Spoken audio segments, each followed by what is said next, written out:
छोटे छोटे घरों से उठ के आई हुई लड़कियां, इनको क्या पता औकात से ज़्यादा मिल जाता है ना जब तो संभालना नहीं आता। समेटने में तो सब चीज़ें लगी हुई होती हैं, लेकिन चीज़ों को किस तरह तरीके से रखना है ये तरीका अगर माँ समझा देती ना तो आज हमें रोना ना पड़ता। ना तरीका है ना शऊर है। ये वो जहर भरे अल्फाज हैं जो मुझे रोज़ाना ही किसी न किसी बहाने से समझाए जाते हैं। हालांकि मैंने अपने आप को मार लिया, सब कुछ समझ लिया, सब कुछ इस घर के लिहाज से ही कर रही हूँ। मेरी कुछ इतनी मर्ज़ी ही नहीं है कि मैं अपनी मर्ज़ी से कुछ कर सकूँ। फ्रिज में चीज़ें सड़ रही हैं तो मेरा कसूर, फ्रिज में बासी चीज़ें पड़ी हैं तो मेरा कसूर। हालांकि ना फ्रिज में सामान मेरी मर्ज़ी से जाता है और ना ही मेरी मर्ज़ी से फेंका जा सकता है। बात जब मेरी ज़ात तक की रहती है तो मैं खामोश रहती हूँ, लेकिन जब इस मामले में मेरे घर वालों को बिला कसूर घसीटा जाता है तो मुझसे खामोश नहीं रहा जाता। मैं भी उनको फिर एक दो बातों का जवाब दे देती हूँ, लेकिन उसके बाद वही विक्टिम बन जाते हैं और मैं बदज़बान और बदअखलाक। रात को कचहरी लगती है, कटहरे में मैं ही खड़ी होती हूँ।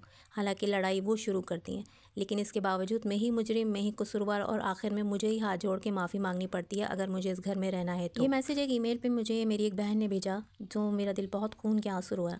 मैंने उनको तसल्ली दी और उनको मैंने बताया कि मैं आपके लिए एक डिटेल वीडियो बनाऊंगी जो आप ज़रूर देखेंगे, ताकि ये वीडियो और भी बहुत सारी उन बहनों के काम आ सके जो इस सिचुएशन से गुजर रही हैं। घर में होने वाली ये बदमज़गियाँ यूं ही अचानक नहीं होती। हमने बाज़ लोगों को अपना ट्रिगर पॉइंट खुद गिफ्ट पैकिंग करके दिया होता है कि ये रख लीजिए, जब आपको अपनी मनपसंद कोई सिचुएशन बनानी हो तो ये पैकिंग खोल के आप हमें ही वापस लौटा दीजिएगा, हम हाजिर हो जाएंगे आपका सीन क्रिएट करने के लिए। होता यह है कि हमने लोगों को बता दिया होता है कि जब भी आपने हमें हर्ट करना है या टॉर्चर करना है तो ये कुछ अल्फाज हैं जो आप बोल दें, हम ट्रिगर हो जाएंगे और आपका वो मनपसंद सीन क्रिएट कर देंगे। सामने वाले को पता चल चुका होता है कि वो कैसे हमें इंसल्ट करना शुरू हो और हम रिएक्ट करें। कभी कभी जवाब देना भी सही है, लेकिन हर टाइम पे ऐसे लोगों को रिस्पॉन्ड करके हम उनको और ही एनर्जी दे रहे होते, और ही ज़्यादा उनको मोटिवेट करते हैं कि आइंदा के लिए भी आप हमें इसी तरीके से गर्म कीजिएगा लहू, और हम आपकी सिचुएशन बना देंगे जो आप चाहते हैं आपके हक़ में ही जाए। सबसे पहले ये समझ लीजिए कि आपके लिए बहस में जीतना ज़्यादा इंपॉर्टेंट है या आपका पीस ऑफ माइंड।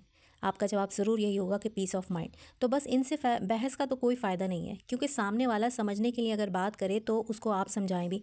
जब बात ही वो आपको उलझने के लिए और आपको उलझाने के लिए कर रहा है तो इस सारी बहस का क्या फ़ायदा। आपका अपना पीस ऑफ माइंड सबसे ज़्यादा इंपॉर्टेंट है, ना कि ये चीज़ उनको बावर करवा देना कि आप छोटे घर से नहीं आई, आपके वालिदैन की तरबियत गलत थी या आपके वालिदैन अच्छे नहीं हैं। इन सारी चीज़ों से सबसे ज़्यादा फ़ायदा उन्हीं को होगा अगर आप उनसे बहस करेंगे। आपका अपना पीस ऑफ माइंड अगर आपके लिए इंपॉर्टेंट है तो आप इन चीज़ों पर उनसे बहस करना छोड़ दीजिए। छोटे घर से भी अगर आई हैं आप, तो आई नहीं हैं बल्कि लाई गई हैं। उनको सब पता था कि आप छोटे घर से हैं, तभी तो वो लेकर आई हैं ना। वो सब जानते थे, आपने किसी अंधेरे में तो नहीं रखा उनको।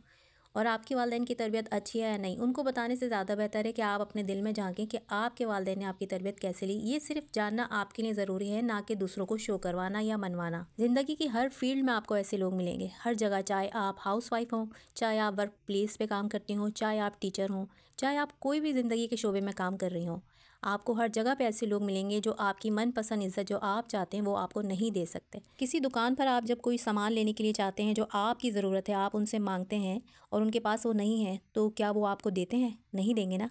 तो आप भी वहाँ से मूव कर जाएंगे या आप उस दुकान पे जाना ही छोड़ देंगे कि आपको जिस चीज़ की ज़रूरत है वो यहाँ पे नहीं मिलती। यही हिसाब हमारी ज़िंदगी का भी है। लोगों से उस चीज़ की उम्मीद रखना छोड़ दें जो उनके पास है ही नहीं, क्योंकि लोग वो चीज़ कैसे दे सकते हैं आपको जो उनके पास ही नहीं है। जिन लोगों को खुद ही अपनी इज़्ज़त का ख्याल नहीं है कि जहर भरे गंदे अल्फाज, इखलाक, तहजीब से गिरे हुए वो बोल जो वो बोल रहे हैं, जिनसे उनकी फितरत और दिमाग की गंदगी और कमाई हुई उनकी डिग्रियां ज़ाहिर हो रही हैं, जो बेचारा खुद परेशान है अपने अंदर से, वो हमारी राहत का सामान कैसे बन सकता है। तो बस ये सोचना छोड़ दीजिए कि कोई शख्स वो बन जाएगा जो आप चाहते हैं। ऐसे बीमार लोगों को इग्नोर करके रिस्पॉन्ड ना ही करना सबसे बड़ी समझदारी है, और इनसे डीलिंग करने का भी सबसे बेहतर तरीका यही है कि इनकी किसी बात पे रिस्पॉन्ड ना किया जाए। वक्त के साथ शायद आपकी चुप ऐसे लोगों को अपनी इंसल्ट लगने लगे और वो कुछ शायद बदल जाएं, लेकिन इसकी उम्मीद ज़्यादा ना ही रखी जाए तो वो भी बेहतर है। दुनिया को, लोगों को हैंडल करने से पहले ना खुद को हैंडल करना सीखना पड़ता है, और ये काम भी हमें दुनिया ही सिखा देती है।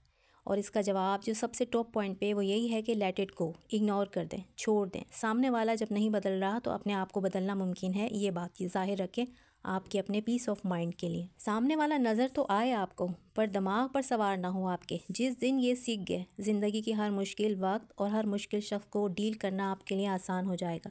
चाहे आप घर में हो चाहे घर से बाहर। क्यों किसी को इतनी अहमियत दी जाए कि किसी से अगर इज्जत हासिल नहीं हो रही, किसी कोई हमारे लिए नहीं बदल रहा, तो भाड़ में जाए ऐसा शख्स। क्यों किसी के लिए फ्रस्ट्रेशन सहनी है आपने, क्यों परेशान होना है? किसी चीज़ के लिए कोशिश करते करते हार मान लेना और फिर इस हार के साथ फ्रस्ट्रेशन के साथ ज़िंदगी जीना, ये कैसी ज़िंदगी होगी? किसी शख्स को उतनी ही अहमियत दीजिए, उसकी बातों को अपने सर पे उतना ही सवार कीजिए और उसको रिस्पॉन्ड कीजिए, अपनी एनर्जी उस पर उतनी ही खर्च कर दीजिए जितनी वो अहमियत रखता है।